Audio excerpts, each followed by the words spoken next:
Hey everybody, and welcome back to another special episode of Vacuum Exposition. It is special because I figured it was a little bit better than the special one that I do still have planned.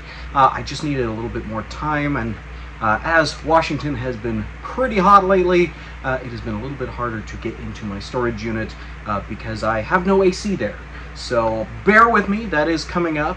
And it is going to be a really cool one. I've been wanting to bring that one to you for a while now, so definitely looking forward to it. But today we have a little bit of a theme with our episode for today. It is a little bit different, but it's more so not just an exposition, it's more of a review, and it's a little bit more themed. As you can tell, I'm wearing red, white, and blue today, and for those that obviously are aware of what is going on, the Olympics are happening currently, and for those that are watching, I hope you are enjoying it, and for those that are not, I still hope you're doing well. But either way, today's is a little bit more themed on the patriotic side. I know I've done some other patriotic stuff in the past and mentioned a bunch of different things, but I figured I'd do a different one today, just to celebrate the Olympics, of course. So let's get on to the video and see what we have to share today. Well, everybody, following in suit a little bit with last week's video, the two milestone Hoovers, well, I figured I would, well, talk about another milestone Hoover now. Now, Hoovers have been doing different designs for a very long time, ever since TTI in China had bought them. For those who didn't know, Hoover is actually made in China now. We haven't made machines anywhere near the United States since probably the mid-2000s. But either way, Hoover has put out some really good performing cyclonic machines over the years. They are not necessarily up to par with things, you know, brands that have been doing it a little bit longer, like Dyson, different ones like that, or Bissell, but they still have their hat in the ring, and this machine is no different. Now, what we're looking at is the Hoover Power Drive PET. As for the model number, I don't know. It's kind of long. I will put it down in the description below, so that just in case you did want to go ahead and get one of these, you're more than welcome to. Now, the reason why I decided to do this is not just because it is a recent find of mine, but it is reminiscent of the times that we are in currently. Of course, like I said before, we are in the middle of the Olympics right now, so I figured I would go patriotic, do red, white, and blue, which is just like this machine. As you can see, it is a very, very pretty dark blue, as well as red accents, and then of course white and some silvering in there. So it does kind of fit with that that color motif. Now, as far as the Olympics go, vacuum cleaners have actually not been a huge sponsor. There have been different companies that have sponsored them, appliance-wise or electronics-wise. Vacuums have sponsored different Olympic Games in the past. Hoover actually did sponsor the Olympic Games back in 1960. That would have been Hoover UK or Great Britain. So they did sponsor them, and they did release an ad, and I'll show that ad right here actually.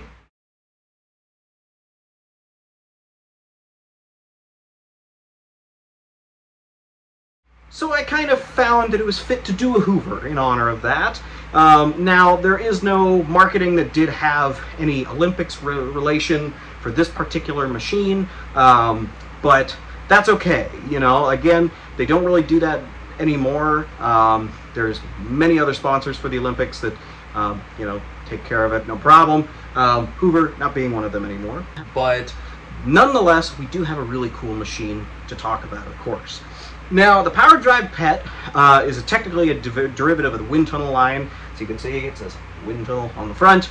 The Windtunnel line has been part of Hoover history, well into the 90s, all the way to today. So we're looking at, well, roughly a 30-year branding on Hoover products.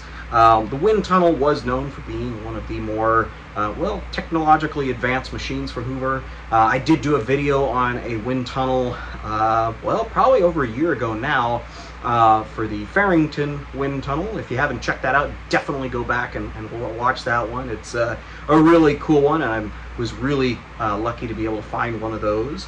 But either way, we've gotten on to more cyclonic wind tunnels now, so not many of them are as bagged as they used to be. Now, this machine, no different, but we do have some additions onto this machine that are different than previous wind tunnels, obviously.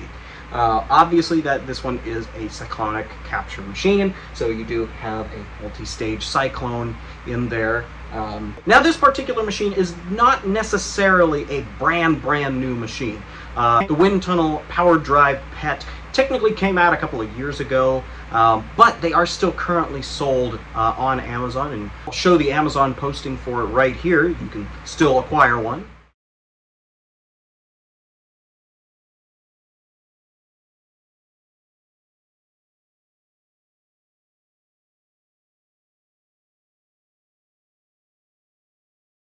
As you can see, these thankfully are still around. They are, you know, very prevalent. They're very popular machines, but this one was a little bit more special, which is why I had to get it. Now, in terms of features, this particular machine, of course, like I mentioned earlier, cyclonic capture. So we do have a multi-stage cyclone in here to capture all sort of dirt, dust, and debris. It is also a swivel-headed machine. So what that means, and I'll demonstrate it a little bit more, is that this entire nozzle is steerable, technically. Now, I haven't done very many steerable vacuum cleaners aside from Dyson's, but this technology was essentially made in order to compete with Dyson's. Now, Hoover's not the first to do this.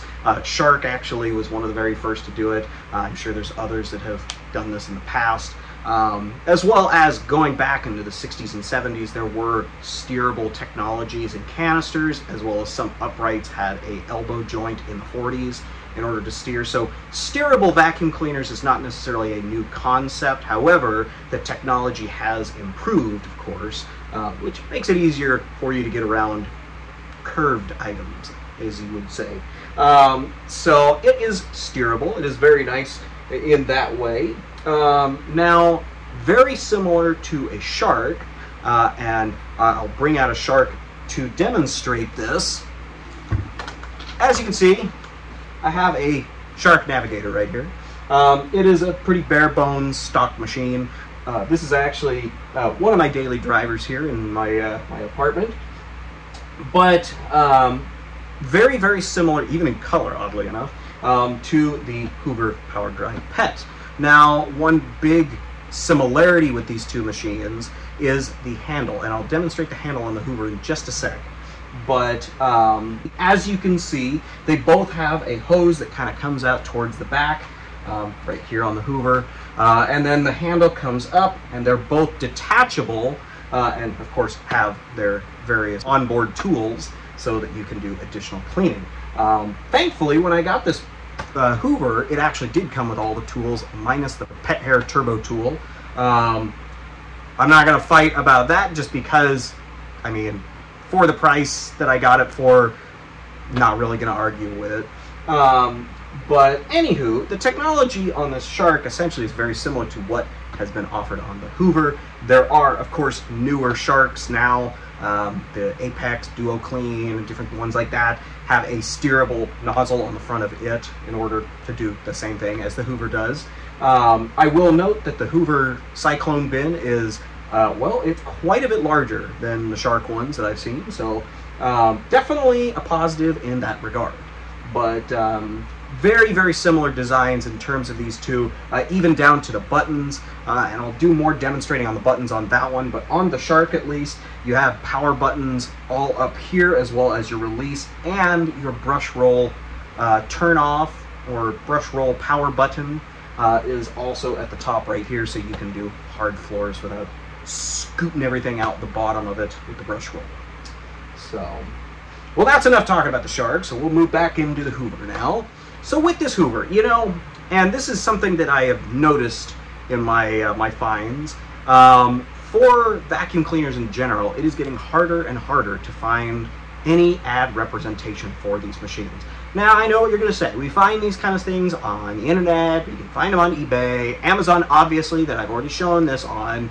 But it is very hard to find ad representation anymore, as opposed to the machines that I looked at last week, which, you know, you had multiple page article ads forwarding the success of those machines, you know, which were great. That's what set it apart. That's, you know, when you saw those ads, you knew that was the top of the line and that was what you wanted to have in your home. With these, a lot of it, of course, has gone digital, which is unfortunate because there's a lot of machines that, you know, once they go digital and they stop using that ad, then that ad falls into the abyss that is the internet black hole. And no matter how much searching, no matter how much digging that I can do, if it's been deleted in some way, shape, or form and I can't find it, or if they weren't in a catalog or a newspaper or something, it's getting harder and harder to find. Which is a big reason why I'm doing this video on this, because say Hoover comes out with a different one next couple of years. What are we going to do? I mean, we wouldn't know the features, we wouldn't know how to use it necessarily, and if you can't find that manual, or if you can't figure out how to do something, or if you can't find a part, or know what the part looks like, maybe yours is missing something, and you want to find maybe a new hose or something, you know, and hopefully Hoover still carries it, but if for any reason they don't, you might be stuck. So that's a big reason why I do what I do, so that, you know, you guys can see what these machines are. Now, this machine is in no way rare. They've made millions of them. They're still making them today. They are out there. You can still buy these machines. I'm not saying that this is going to be rare anytime soon, but I am going to tell you all, you know, ad representation has been a huge factor in brand reliability and brand trust. Unfortunately, there's not a whole lot out there. However, there is some ad representation, mostly from Hoover's website, and I'll show a few ads for this right here.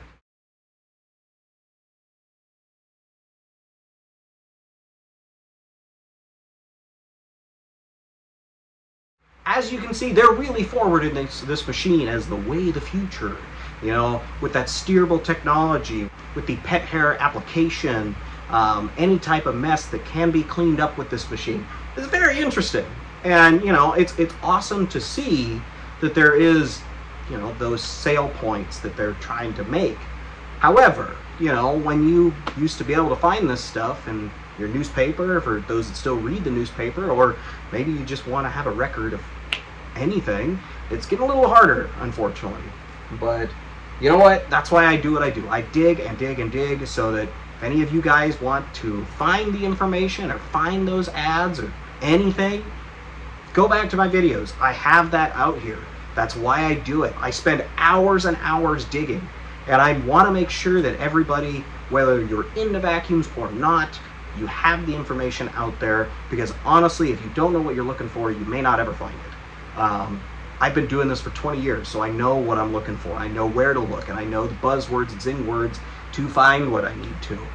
So that's what I do. Now back to this machine. Now this Windtunnel does feature, you know, more and more things on them. They are more technologically advanced than, well, anything that came out back when the first Windtunnel was issued. Because right now, I mean, there's a circuit board in here. I am a repairman for vacuum cleaners, by the way. I know nothing about circuit boards. They are way outside of my wheelhouse. So, I mean, unfortunately, I'd have to go to a computer whiz if I needed help with anything like that. Which, unfortunately, does hurt reliability with these kinds of things, because, well, if you can't take it to a repairman that'll fix it, or maybe it's, you know, maybe it's just too far gone, maybe the board is fried, you may not be able to get another one. So this vacuum does give itself, unfortunately, planned obsolescence in that factor. Now, the board mostly controls your brush roll, as well as any of the lights and different sensors and stuff like that. This machine does have a heat sensor, actually, that I found out. which is a part of the reason why I got this machine, because there is a heat sensor around the actual suction motor, where basically if this machine gets too hot, before it burns the motor out, it will shut the motor off until it cools down, and then you can go back and use it again. Now, in addition to that, just like on that Shark, with this, it does have a programming to it, if you will, that when you kick down the base, because there is no handle release, it's just literally you push down on the base, and that's what puts you into carpet mode. Once you push it down, engages the brush roll, and that turns on, and then voila, you have your floor cleaner. Now, with this machine, and I will show it right here, you do have a brush roll on-off switch, so you can turn on and off while you are doing hard surface, because oftentimes with vacuum cleaners, if you don't have a specific attachment to do hard surface, and you try to do it with the brush roll going, it's probably not going to actually pick it up. It may pick up some of it, but it's mostly going to just spit it out from below the machine, because that brush roll is turning so hard and it's pulling that stuff in, but the suction may not be able to keep up with that, so it'll just push it, and then you're making a bigger mess, which you don't want. So you turn off your brush roll, then you have just suction at the bottom here. So that's a nice feature. That's a nice feature that Shark has, as well as the Hoover does. And I'm sure there are other Hoovers and whatnot that do it as well. I think Kenmore's do it now too. But either way, it is a good feature that they do forward now. In addition to all of that, we do still have the removable handle, and I'll demonstrate that right here. So in order to use your onboard tools, usually you do have either an extension wand, or you just use it from the handle from the hose, just like a Dyson. What you would do in this case, if you wanted to use it, say you wanted to get right down and do like your upholstery, you could just easily press your handle release, and there you have your suction hose. You would attach your attachments right here. For instance, here's dusting brush. Voila, you are ready to dust. Now, say you were doing your crevices or such like that, and you didn't want to necessarily bend over or be, rolling around on the floor. What you would do in that case is you would hit the handle release right here, and here's your extension wand, which acts just as the vacuum handle as well. So you would just click it back on like so, and then you are set. But anyway, so that's how you would do it. You need to get up and around the old ceiling fan, or maybe your the slats on your blinds or something. Like, whoa, gotta get it up there. I can't see it. I don't want to get on a ladder with a vacuum cleaner. The hose is not super long, which I will say is a little bit harder for when you are doing those higher, harder to reach areas. But either way, it's good to have the option. It does provide a good amount of suction, as well as if you did get a clog, it does feature a suction control valve right here to up or lower it, or maybe you need it to be more delicate. You allow a little less suction, so it's not going to damage anything. So very nice little feature. Hoovers have actually had suction controls on them since, well, forever, on their canister machine, so it's nice to see just kind of this on it. I mean, other brands did it too, but it's nice to see a newer Hoover with it too. So that is how you would engage this into, well, canister mode, essentially. So that's how you would assemble it and do different things with it, as well as doing different floor surfaces and whatnot. So I think we are ready to get into our run demo for this machine and see how it does on the carpet. All right, everybody, so we have the Hoover Windtunnel Power Plus PET all ready to go and plugged in. Like I said, I am doing it in floor mode currently, and maybe I'll unplug the handle and we'll do a little floor cleaning that way, just to show you how it kind of works. But one quick thing, I did make note of it earlier, but I will show it again. The power button is right here, and it is a big red button. And I don't know about you, but a big red button needs to be pressed. And it is so cool that they did something like that. And I know others have done similar things like that. Hoover actually has done red power switches in the past on the convertibles and things like that. So it's nice to see that come back, but it's also nice because, well, it's a big red button. It's kind of hard to not want to press that. So let's get on to the demo and see how this thing does.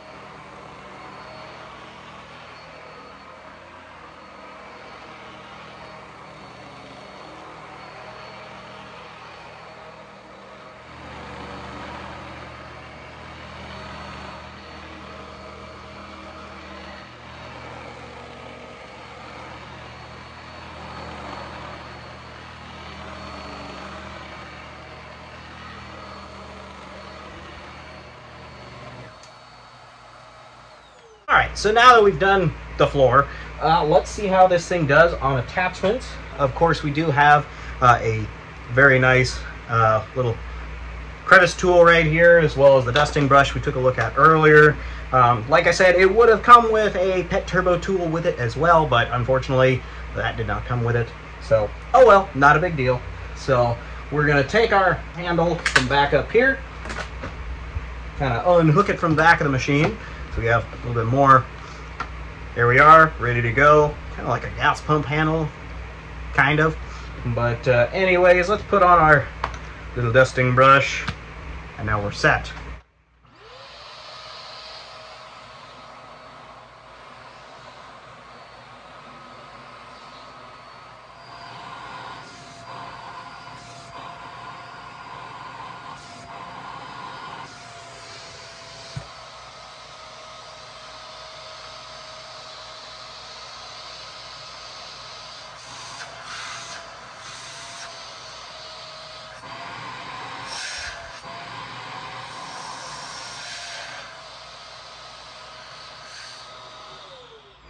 So there you have it. The run demo, of course, we took a look at both of the tools that did come with it. I do really like this crevice tool, actually. It's got quite the schnoz on it, so it definitely puts a lot of power through here to get those harder to reach places that need a little bit more oomph to get different things that get into the crevices. The upholstery brush is pretty normal for any newer vacuum cleaner. Quite small, does a pretty good job for light dusting, but in terms of doing, you know, major dusting, you're going to want to wipe it down first and then hit it with this, or maybe hit this first and then wipe it down. Whichever, it's not going to get all the dust, unfortunately, but still a good tool to have, especially if you do have any allergies or anything like that. Of course, being this is a cyclonic machine, it is technically a clean air machine, so you are going to have that factor too, rather than a dusty bag machine. So that concludes our little run demo on this machine. So I hope you guys enjoyed, and we'll go from here. Well, everybody, I hope you have enjoyed our little, review of the Hoover Windtunnel Power Drive Pet. A lot of names. Come on, Hoover, you don't need that long of a name. But anyways, I do hope you enjoyed our little review of it. It is certainly a very interesting machine, and I'm really actually happy to have this now. Mostly because, well, I have nothing invested into it. So I have alluded to how I got this recently, but basically this machine I got completely free. I did not pay anything for it. It came to me from someone local here that had gotten it, and they were complaining that, well, the suction was not working, and the brush roll worked kind of. Now, being as that I have specialized in older machines for years, hearing that a brush roll works kind of either says the belt is old and slipping, or that maybe there's no belt on it at all. As far as suction goes, with newer machines especially, if there's no suction, it's usually because they're clogged.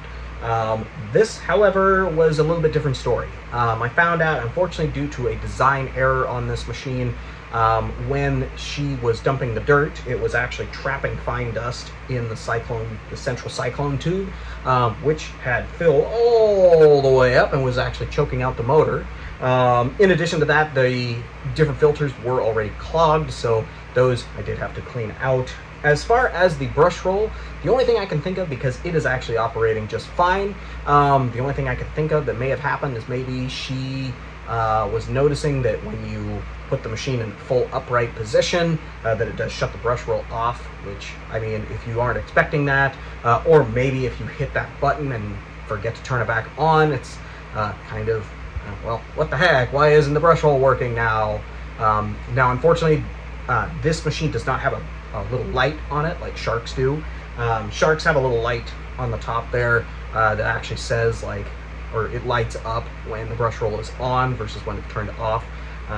Hoover, take notes, you should put that on there. Just makes it easier for people to troubleshoot when anything goes wrong. But either way, this machine is actually pretty cool. I am pretty impressed with it. Now, one thing I did notice when I first brought it home and turned it on is it did get pretty hot. But when a motor gets choked out, that's why it gets hot. And I noted that temperature control sensor, what I think was happening is she was losing suction because it was choking out the motor. But then I bet the actual suction motor was turning off because it was getting so hot because, well, it was all choked out.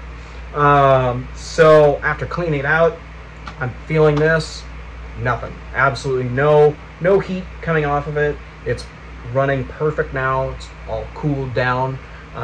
It is certainly an interesting machine. It does seem to steer a lot more than others, which I don't think that's necessarily a good thing, because then, like, when you're steering it, it does put the weight on it, and it can, like, almost pull itself down when it's being steered too much, if that makes any sense. But either way, it is definitely handy for getting around rounded furniture and whatnot like that. The tools, I would say they are pretty standard and work the way that they should, so I wouldn't necessarily, you know, say that they're bad in any way. I do wish I had the pet brush, because then I could kind of test that too to see how the suction works with that, but not a big deal. I'll get one eventually, I'm sure. But I was going to flip this machine. Normally with anything newer, I don't tend to keep it around unless, like, if there's something really special about it or different or whatnot. But I really like the coloring on this. I know it doesn't show up too well on the camera, but it is a very dark blue, and that red is pretty vibrant on it. Of course, the button is just, how can you not hit a big red button? But it is very cool in terms of the coloring. So, being as that the way I got it and everything like that, I think I'm actually going to hold on to this one. You know, I realize that it is not an American-made Hoover anymore, but you know what? It's a pretty decent machine the way it is, and in order to put it with kind of a progression of the Windtunnel, I think this is a great machine to add in with all my others. So. But anyways, I hope you guys all enjoyed our little review today, and I hope you all are enjoying the Olympics and continue to enjoy them. And anyways, you guys all have a great rest of your week, and we will see each other again next Sunday, same place, same guy, different machine or machines, and we will see you then. Have a great rest of your day, y'all.